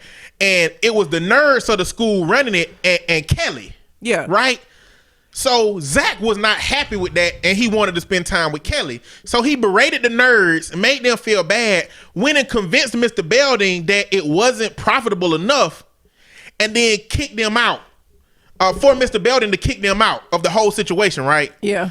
So he finally convinced Mr. Belding to do it, and he said, hey, keep this low. Don't let nobody know. He immediately got on the speaker at the school and said, hey, the 3 dweebs that run the store, you know, y'all are out, I'm in. So he started selling like backpacks and novelty shop shit, and it started doing poorly. So what he decided to do from that is the girls went to swim practice. He convinced Screech to go and take pictures of the girls in their swimsuits, and he was gonna sell calendars of the girls without their consent at the shop. Now, I'm sorry I had to go into this. The shit gets even worse. So he starts selling these things. The girls find out they selling them, and they are fucking angry. They like, cut this shit out. Mr. Belding's like, cut this shit out. Then some random dude come out of nowhere and say that he's a famous photographer looking for models, and he want to take photographs of them. So they all on board now. They like, okay, cool. Well, you can keep selling them. We got modeling, contract situations, right? Mm-hmm. So what happens after that is they get through with that photo shoot, and that dude offers Kelly a trip to Paris. He realized at this point that he don't want Kelly to go to Paris because he want Kelly. So he convinces her in a whole slew of different ways that if she go to Paris, she gonna be disappointed in her friends. That he made Screech cry, acting like, he was gonna miss her, and it made her feel so bad about going to Paris that she chose not to go. And the creepy ass dude that came out of nowhere talking about going to Paris saw through his shit and confronted him about it, and it just turned into a whole. You gotta watch them shits. I'm telling you, I just can't believe I spent so much time watching a show and didn't realize that the main character was a horrible fucking person. It's not stopping. That's so funny. It's just not stopping. I'm sorry. I watched the shit out of that California Dreams. I'm gonna show you one before you leave. That's so funny. I'm gonna show you one before you leave. The way the dude break it down is funny, but it's like I can't believe, like, how could I not see none of this shit that was going on that's happening? I'm sorry, I had to go into that. You can go into. Well, I can go into something. Yeah. Let's see. Wichita swatting call. Do you know anything about that? What? So, imagine this scenario. Okay. 2 dudes get to arguing on video games. They playing Call of Duty. Okay. One dude say, fuck you. I'm going to call SWAT on your ass, and they're going to come to your house and shoot your ass. The other dude say, well, my address is yada, yada, yada, blah, blah, blah. Come do it. The thing is, this dude gave the other dude the wrong address. This dude called SWAT to go to the house of the address he said, which wasn't his. So this dude inside of his own house, minding his own fucking business, seeing lights coming outside. Now, what he called and told them was that my daddy is holding my family hostage. So this dude came to the door and opened up because he seen lights and shit flashing outside, and they shot him within 10 seconds. They shot this man within 10 seconds after getting a fake call sent to his house, and him opening the door and being shot within 10 seconds. You know that's a regular thing. Like, not usually the person don't get killed, but like there was like this thing that was going around with people doing that, like sending SWAT to people's houses that they was mad with, or like that was a thing that was happening. Now I never heard of nobody actually getting killed, but like they be scared to death because SWAT show up. that happened a while back. What's going on now is the officer is not going to be charged. What? Officer's not going to be charged at all. Why? Don't know.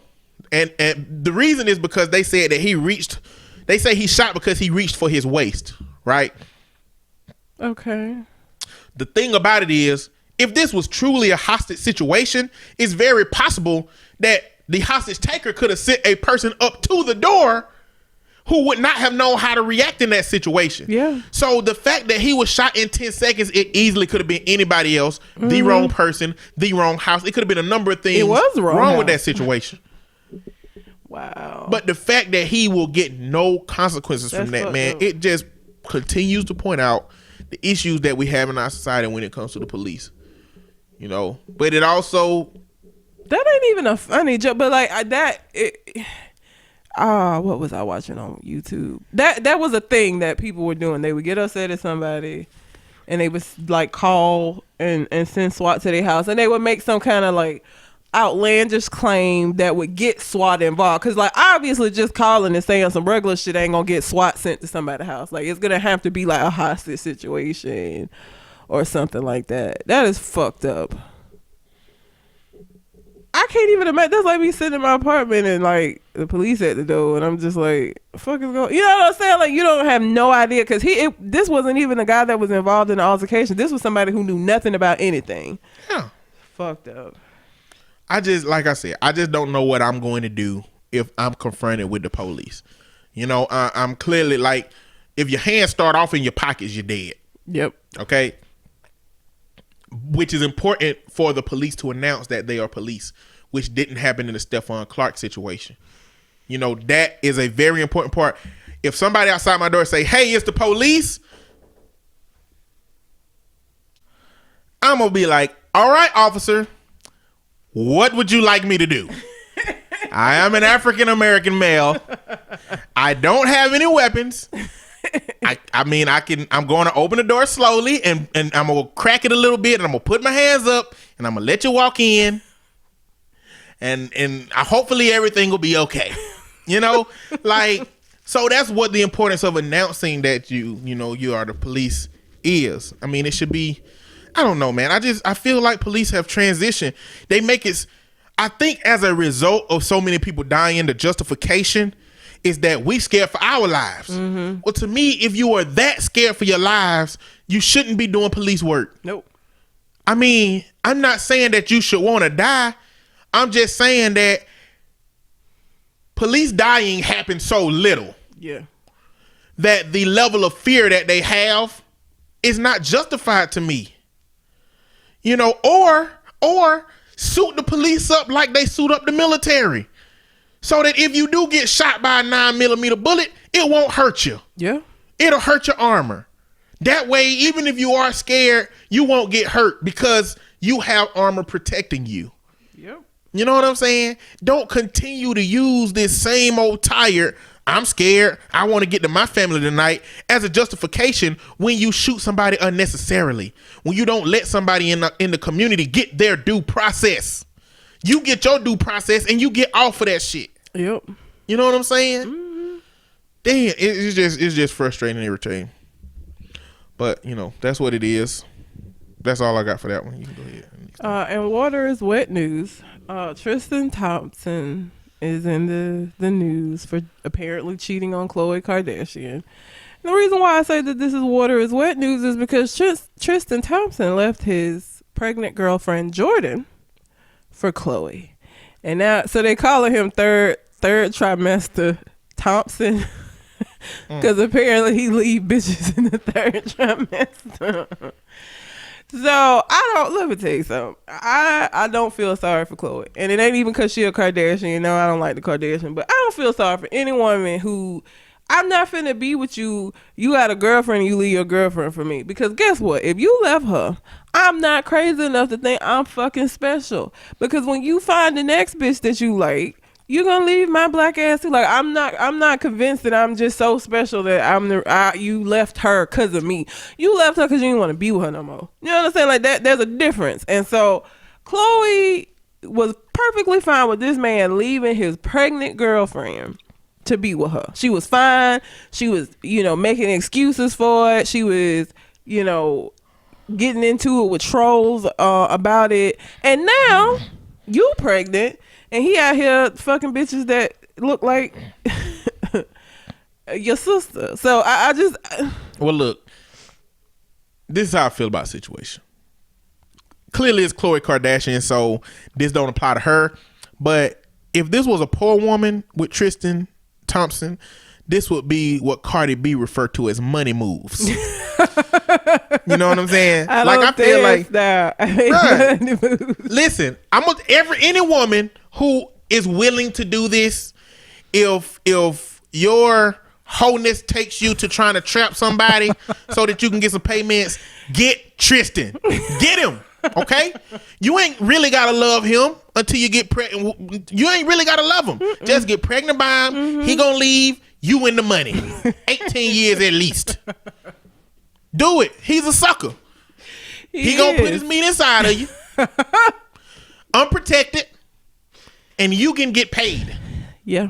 Unfortunately for Khloe, she already had that money. Is not the situation. She got money. But she can't participate in trying to ruin his life. If she want to. Her mama already probably got planned. I'm sure it's gonna be on the show. Like, Chris is already about to use this for her benefit, because that's what the fuck. Chris is a madam. Chris always looking for the next come up. That's what she do. So I know she got plans. The next come up in her daughters. Yeah.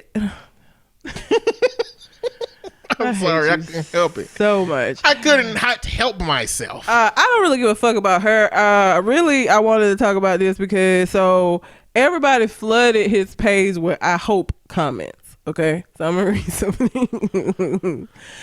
I hope you laying in bed reading your comments and drop your phone in your face. I hope your mom is eating a piece of cake and describes it as moist. I hope when you see a dog walking in the street and you ask to pet it, the owner says no. I hope every time you get groceries, it takes more than one trip to bring them in. I hope every time someone knocks on your door is a Jehovah's Witness. I hope every empty parking spot you find actually has a Fiat parked in it. I hate when, and I'm that person now because my car's so little, but I hate when I'm like, ooh, a parking space, and then it's a little bit ass car that I didn't see before, but I'm that person disrespectful. now. I hope every time you watch YouTube, a 30-second ad comes up. I hope every time a door coming up, somebody holds it for you, but you're a little too far away, so you have to do that awkward fast walk. This stuff ain't harsh enough. I hope every public toilet seat you sit on is warm. That's gross. I hope every time you in the club, you miss the beat drop. You know, at the point in time that I got to use a public toilet, I don't give a fuck what's going on with the toilet. Yeah, but if it's warm, that's crazy. I mean, it's definitely undesirable things is going on, but at the point that I got to use a toilet, we in a situation. A public toilet. Because I really want to use my home toilet. Yes. If I'm going to an establishment to use a toilet, it really don't matter what's going on. I'm just going to have to deal with it. I hope your barber sneezes every time he does your shape up. What's the purpose of this? Just saying they hope bad stuff to. I hope that all shit the ain't things, bad enough. Well, but yeah, they're all like I hope you get an STD and your dick fall off on next to you while you in the bed. Jeez. Penile discharge. Oh God. What? But that's like, I guess these are like those little everyday annoyances that would be happening to him all the time. Like it's annoying if you go to park and there's a Fiat, but if every single time you go to park and you think you got a parking space, like that shit would get infuriating. Yeah, I feel like that shit all that shit should happen to Taylor Swift. This dude, she's like on the low tier of bullshit that need to happen to her. You know what I'm saying? From my perspective, yeah. He's on a high tier. He is. Well, you know what I'm saying? Like I mean, said, I don't wish no negative stuff on people in that sense. But as liberal as he is with his meat, I only inferred that something should happen that is likely to happen if he keeps sleeping around like that. And he was seen out with a cut. Like I said, let me tell you something, ladies that are listening. I know that you like to think that you're special and wonderful, but if you meet a man that has a girlfriend that is willing to leave his girlfriend for you, he already wanted to leave. You're not special, like, so you cannot then be surprised if he leave you for the next bitch. Like, that's his MO. He don't work shit out. He just leave and get another bitch. Like, and then Tristan Thompson didn't just leave his girlfriend. She was like 7-8 months pregnant with his child, and he left her to go be with Khloe Kardashian. And then Khloe get pregnant, and he leave her to be with whoever the fuck. He got some kind of trauma. He got some kind of trauma that's making him so afraid of being in a child's life that he go. But you know what? Instead of a rational human being and saying, I don't want children, he impregnates women and run away from the children. Like, what is that supposed to do? Stupid. It's going to be somebody in this world that resembles you somewhat, and you sit here trying to hide and run away from them? Yeah. Boy, you should have got that snip long ago. Yep. And now he got I think with Jordan, he had a little boy, and then Khloe had a little girl with him. But again, the reason why I don't feel sorry for Khloe is just because you dated a man that I'm not gonna date. If you're capable of doing some shit like that, if you are capable of walking away from this child that you created, that ain't sexy, that ain't cute, that's not attractive at all. I am not going to date you. And not just date you, she moved to motherfucking Cleveland for this nigga. Like, she moved away from her sisters and shit. She's stuck in Cleveland because that's where he playing at currently. She's stuck in Cleveland. Well, not stuck in Cleveland, but she can move the next day if she want to. You know what family she got? Yeah, but she ain't stuck nowhere. She bought a house, except with a baby. Yeah, bought a house of a cheating man in Cleveland so that she could be near him. And he out here getting it in while you at home. Like, it's just stupid. Like, don't do that, ladies. Like, you're not so special. It's not you. It's something with him that he is deciding to do this. But bitches think they special. It's me. He left me for her, girl. It has not been that many. It ain't that many athletes that ain't out here philandering. Yeah. I just don't think it's that many athletes, celebrities out here ain't philandering. I mean, AC Green clearly wasn't philandering. Tony Parker wasn't philandering because his woman wouldn't let him go nowhere by himself. I would be very hurt Grant Hill if I found out that, because that's Tamia. I would be very hurt if I found out Steph Curry was cheating on Aisha. He might be one of the wholesome ones. I'm just saying. No, I'm saying, like, I do expect he is one of the wholesome I would ones. be so hurt. But I'm just saying, when you get a man that is in the limelight, that is getting ass thrown at him like frisbees every day, all of those men ain't gonna be like, no, I value my relationship. But look at her track record. Lamar Odom, French Montana, like, bitch, that's all she dated. But the only person we know that Lamar cheated on her with was cocaine. So, I mean, you know, he had a substance abuse issue, okay? He did. Oh, geez. So, that's not to say that everybody she date, you know, ain't been wholesome. They might not all been healthy. But, you know, I'm just saying, I'm just under the assumption that fidelity is a much harder path to take for individuals that are high profile than not. And sometimes on the scale of those people who cheat more, cheat less, sometimes you're going to draw the card of the dude that banging 5 girls in the hotel on separate days, and there's video evidence of every single one of them. He is stupid. He is an idiot. Like, I feel there like are pictures and evidence. Gabrielle Union is in one of the pictures. She was like, I ain't got shit to do with this. I was there with my mom and them. How I'm not going to say stupid. I'm going to say, how unconcerned are you That's what it that is. your baby mama will find out that you're doing all this stuff, that it is another random celebrity in the photo evidence of you getting with another woman? It can't get no worse than that. You can't be any more unconcerned than that. Gabby was like, I ain't in it. She's like, I ain't got shit to do with that. I was having a good ass time with my mom and my sisters. Get the fuck on with that. I don't know her. I didn't see her. Gabrielle, I wasn't paying no attention. I ain't trying to But yeah, like, just even with regular people, like, let's not even talk about Tristan Thomas. I just don't believe that being with somebody that is willing to walk away from a situation where a child is you pregnant with the child, or just in general, like, you got this girlfriend and you out here fucking around with me, that is not attractive. And I don't think I'm special, and you shouldn't think you special neither, because if he did it to her, when he has the same issues or he gets bored or whatever the reasoning is for him doing it the first time with you, he gonna move on to the next bitch, and you gonna be looking stupid now because you thought you were special. Chloe talked all of that shit about Jordan and about their relationship and about how he just didn't want to be with her and the baby, blah, blah, blah. And now you in the same exact position. Worse, because this is a lot more public, you know. So, whatever, Chloe. I hope your baby healthy. They said the baby healthy. Well, good. Good for her. She been wanting the baby, so, you know, it is what it is. Somewhere to put all that misplaced loved. Yep. Misplaced love. Let me see here. Target agrees to a $3.7 million settlement after being accused of using criminal background checks to keep black folk and Latinos out of jobs. Oh, it must have been doing the shit. Yeah. If you agree to pay that money, then that's... Apparently what was happening was use background checks to determine whether a black or Latino individual was hireable, but they were not doing that for white applicants.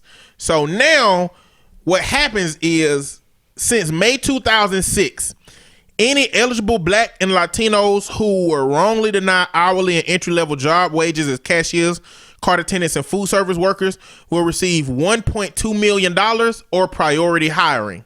Which means if you put in an application for Target since 2006 and you didn't get the job, you can apply to be a part of that lawsuit that will split $1.2 million between you, or you can go to Target and get a job, basically.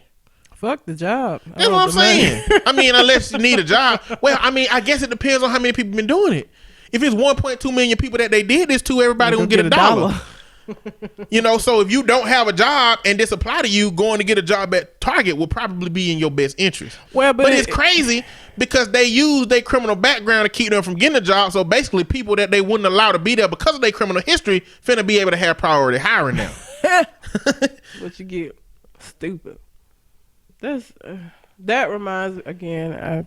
I just caught up on Atlanta. So that when Ern and Van went to the, I think they was at a bar and he tried to pay with that $100 bill, and she was like, and then he tried to pay with his card, and she was like, I need to make copies of this, and then a white man came up and was like paying with a $100 bill. And he went up and tried to say some shit. That white man pulled a gun out like, no, just walk away and move on. Fucked up, man. It's just, listen, man, there's two Americas out here. It is. Whether a lot of us are willing to acknowledge it or not, there is an America for brown people and there is an America for non-brown people. Well, in keeping with that, let's talk about Starbucks.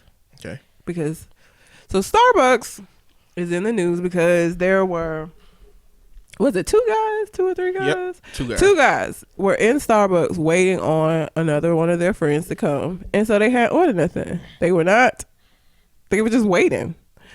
Because they didn't order anything, the police were called.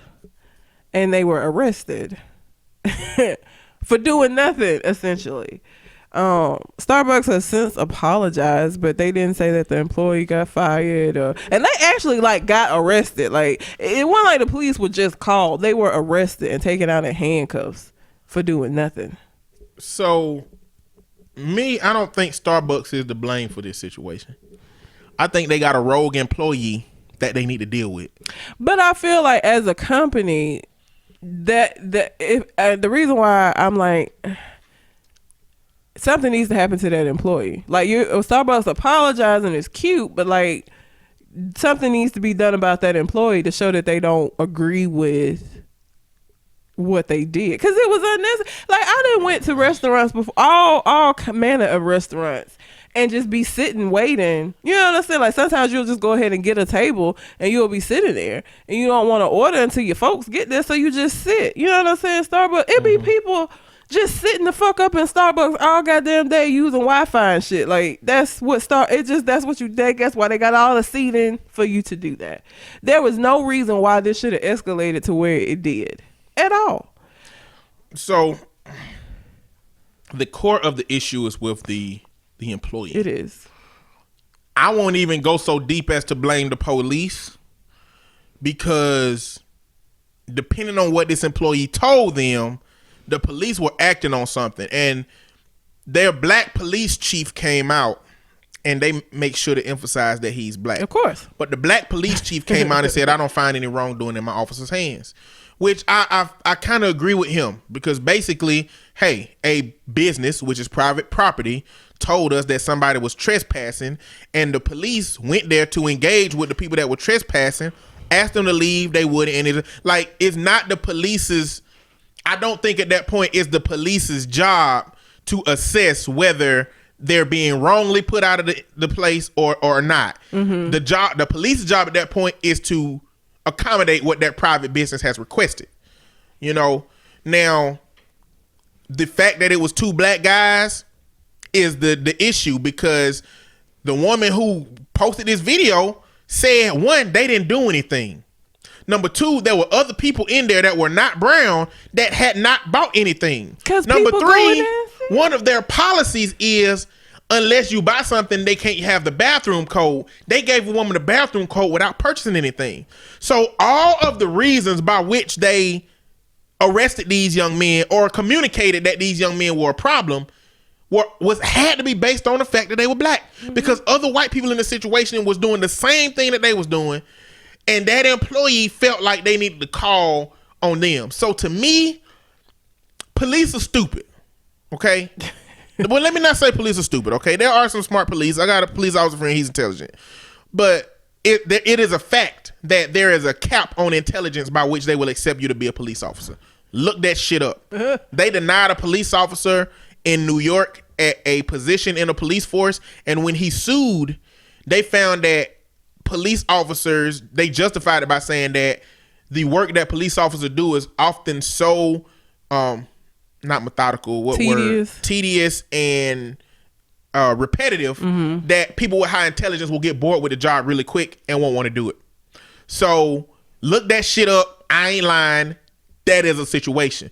But police officers are not, they ain't supposed to come in there and ask what happened. That's what detectives do. Mm-hmm. Police officers are just the street workers.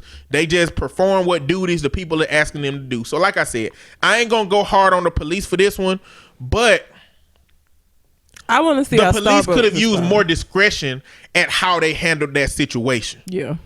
The fact that like 7 or 8 police officers were in there. Yeah. I just wonder, what the fuck did that employee say? Probably that they was in there being belligerent and like I said, that at the end of the day, this is a whole system of white supremacy. Mm-hmm. You know what I'm saying? You got an employee who subjectively looks at 2 brown people and treat them different and call the police on them. You got police that come here and handcuff these dudes. And I just don't feel like if that employee would have called that on white people and the police would have came at the white, I think the police would have treated the white people differently. Yeah. So I'm not saying that, I think that how the police handled the situation in terms of how they supposed to confront when a private business say, this is what happened. Mm-hmm. But the fact that they treated the black people the way that police officers treat black people when shit happened, I don't agree with that. T.I. and other people was calling the boycott Starbucks. I wouldn't say boycott Starbucks, but what I am waiting to see is how they're going to deal with that employee. Because it is an issue with the employee, but as a company, that employee represents you. So I am curious to see how they're going to handle that. It's a hard sell because, like I said, I agree with you. I don't think anybody have to boycott Starbucks. I think we need to make those the CEOs and the ownership accountable for when their employees act in ways that are inappropriate to the community. However, if their policy does say that you need to buy something while you're in the store, if they fire her by making that call, even though it was in the rights of her job to do so, then they can be sued by her for wrongful termination, especially if she's not in an at-will state, which an at-will state will allow you to be fired whatever reason they want to fire you. Mm-hmm. If she's not in an at-will state, they risk being sued by the employee. So, like, to me, it seemed to boil down to whether they want to be boycotted and lose money on that side and sued by these 2 men that were wronged, or whether they want to be sued potentially by this employee who may not have done anything wrong by their rule standards. I think that's going to be the difficulty with how they handle this situation. But so okay, again, I have been to restaurants where I will get seated and just be sitting there waiting, because that's the thing. It wasn't that they were not gonna buy anything; it's that they were waiting on the rest of their party to get there.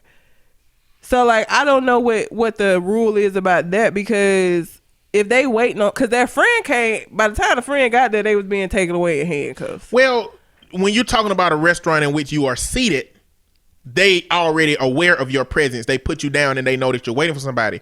And if I go to Starbucks right now, I can just go walk in there and sit down and just be sitting there. But if they come over and say something to you, which she obviously had to. Starbucks don't do that. No, but how did she know? They had an altercation some kind of way that led to her calling the police. No, she just called the police. That lady is saying, the lady who posted the video is saying, nothing happened.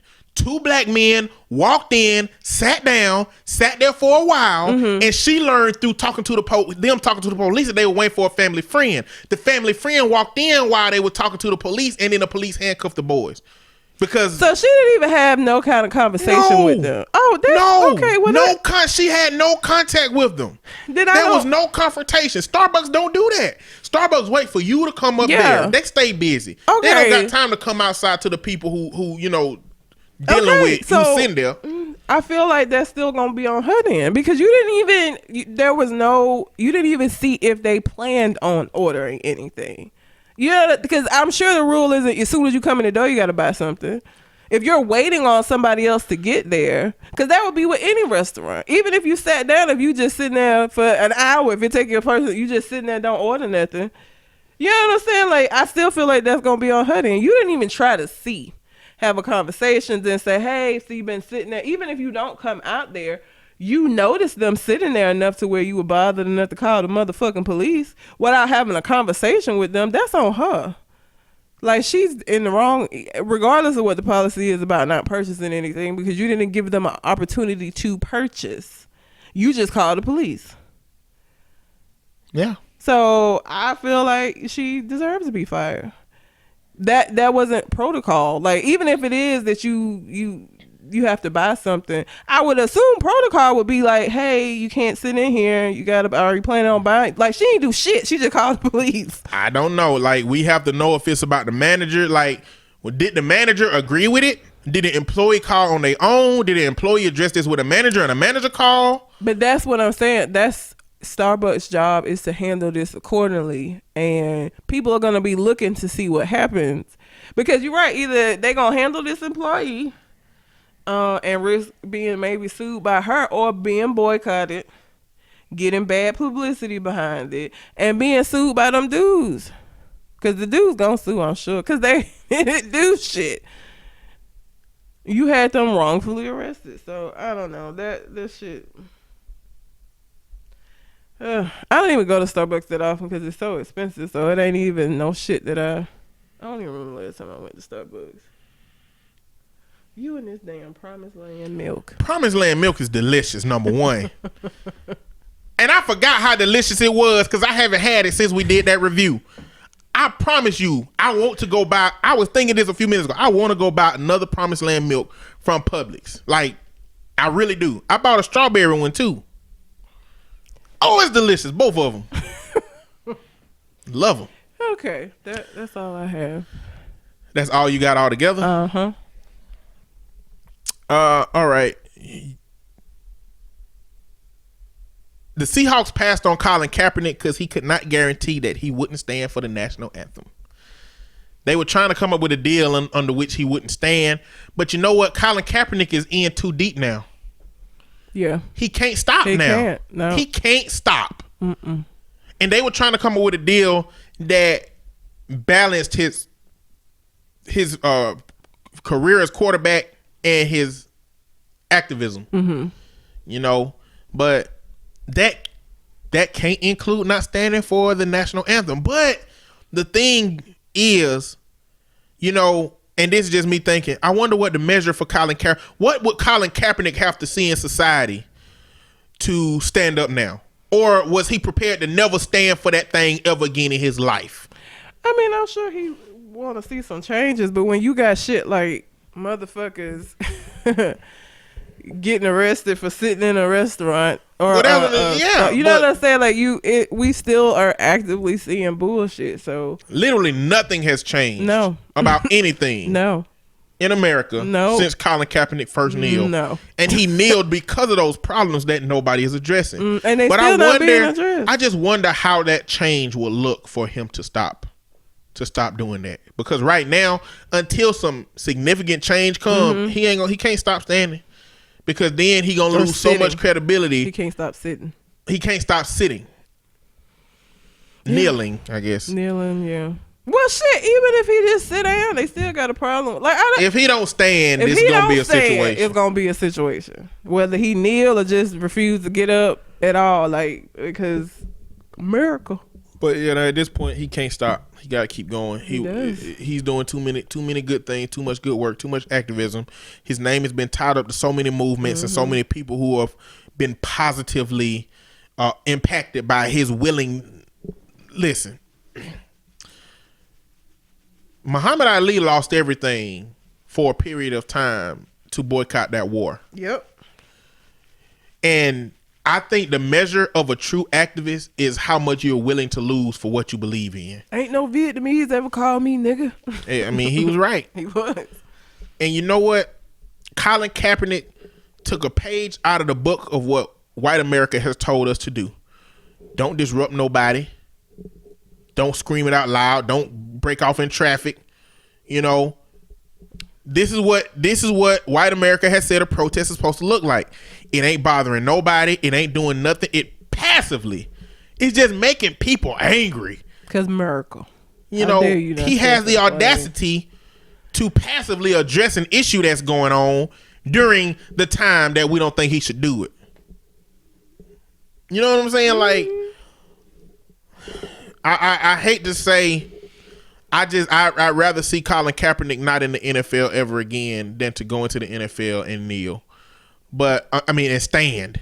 But I also hate for me to feel that way internally, knowing that man is sacrificing a lot. Because I wouldn't sacrifice my career right now for that. But he's choosing to. I mean, he could say the hell with it and he could have signed with them and agreed to stand. He could have did that. That's his choice. It comes with some negative. But right now, he in a catch-22 kind of a situation because no matter what he does, it's going to come with some kind of a negative consequence. Either he's not going to be able to sign to another team that isn't going to be willing to allow him to silently protest, or he will sign to a team, but then he's going to lose credibility with the people who have been believing in his cause. So he can't win right now. Like, you know what I'm saying? Like, no matter what he chooses to do, there is going to be some kind of a negative. He just got to decide. I'm glad he holding his guns. Yeah. I'm glad that he communicated to them that I can't guarantee you that I'm not going to kneel during the national anthem. I can't guarantee you that. And in their face, he was willing to lose what he lost. Because he was going to their practice. He was going to their trials.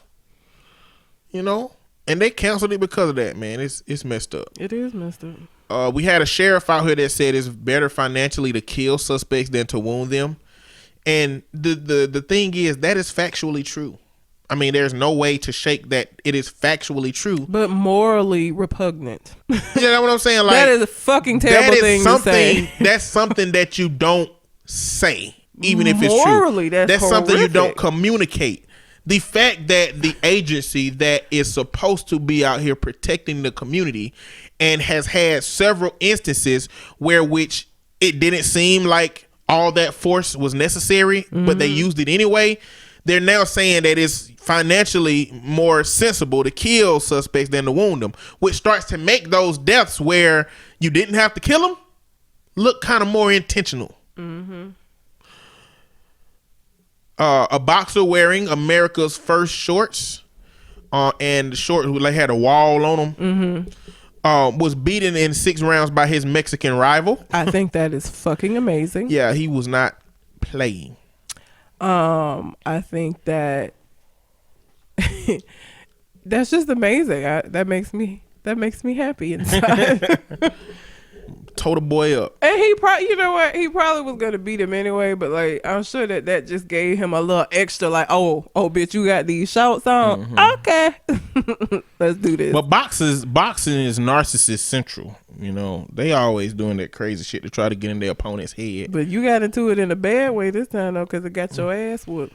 Like I said, I don't think that got his ass. The Latino, the Mexican boxer Skills got his ass whooped. Yeah, that too. But like, thereof, but look at what the Mexican boxer stood to lose if he lost that match to a nigga with America first and border shorts on. Like, it's bad enough to lose the fight, but to lose the fight to a motherfucker being racist in your face, I feel like shit. He had a lot. He stood to lose more than just losing that fight. I feel like, because I feel like his folks have been like, "Hey, what the fuck? You let that nigga beat you? Like, come on." I didn't want to be racist and say essay, so I refrained. It was hard. I got you. That's all I got. The Jamaican still. Of course, he done seen you now. You know you out here. I just, I don't know. Somebody commented. Yeah, they commented on the video. He Jamaican. Ain't no way to get around that. It's a wrap. You done. Just move. Get away. Move away. I'm already in the midst of getting ready to move because my motherfucking complex been dragging their feet on giving me my lease, but they want to get in my ass about payment when I don't have the right bill. Like, fuck them folks. I'm moving anyway, but it's a added bonus to be able to get away from the fucking Jamaican. Like, I literally will go outside and be ready to like walk the dogs, and I'll make them go back inside if that nigga outside. 'Cause I just don't want to deal with it. I just don't want to deal with it. Or I will purposely get on the phone so that he can't talk to me. I hate it. And I hate having to do this shit. But like, and everybody who keeps saying, well, just tell him you're not interested. Fuck y'all. If it was that simple, I'd have done that shit in the beginning. It's not that goddamn simple. Like, obviously, I don't want to deal with the shit. So if there was a way to easily alleviate myself of this, I would have done it a long time ago. This nigga don't care. He don't care. He just out here being creepy. There is no boyfriend. Like, what? Nigga. He called you on it. He doesn't know that there's not a boyfriend. And that don't mean he ain't right. But he doesn't know it. He ain't got to know he ain't right to be right. You know he right. I just want him to leave me alone. That's all I want. You ain't doing a good job at convincing him that you got a boyfriend.